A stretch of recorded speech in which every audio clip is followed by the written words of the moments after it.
కూడముడ హైడ్రాన్ తెచ్చిపెట్టింది.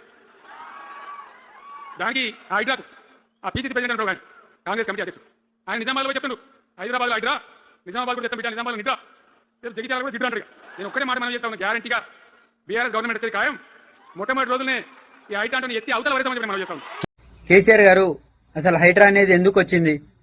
ప్రజలు మిమ్మల్ని నమ్మి 10 సంవత్సరాలు అధికారంలోకి ఇస్తే మంచి పనులు చేస్తారేమని 2 సార్లు గెలిపించారు. కానీ మీరు ప్రజలకు ఉపయోగపడే పనులు చేయకుండా చెరువులేంట, నాలాలేంట, గవర్నమెంట్ భూములేంట కబ్జాలు చేసుకుని దోసుకొని తిన్న దుర్మార్గులు మీరు. ఇప్పుడు మళ్ళీ మాట్లాడుతున్నారు, మళ్ళీ మేము అధికారంలోకి వస్తే ఈ హైడ్రాని తీసి పాడేస్తామని మాట్లాడుతున్నారు. మీరు అధికారంలోకి రావాలి కదా, ముందు అధికారంలోకి రాలేరు. ఆ ప్రజల ఉసురు తలిగే మీకు అధికారం పోయింది, మీరు ఫామ్ హౌస్ పాలైనరు. మీకు బుద్ధి చెప్తుండ్రు, ప్రజలు ఎక్కడ బుద్ధి చెప్పాలనో అక్కడనే చెప్తుండ్రు. ఎన్ని ఎలక్షన్లు జరిగినా కూడా అన్ని మీకు గుండుస్తున్నా మీ క్యాండిడేట్లు కూడా వస్తలేరు. నిలబెడతా టికెట్ ఇస్తా అంటే కూడా వస్తలేరు. మళ్ళీ మీరు అధికారంలోకి వస్తా అని మాట్లాడుతున్నారు.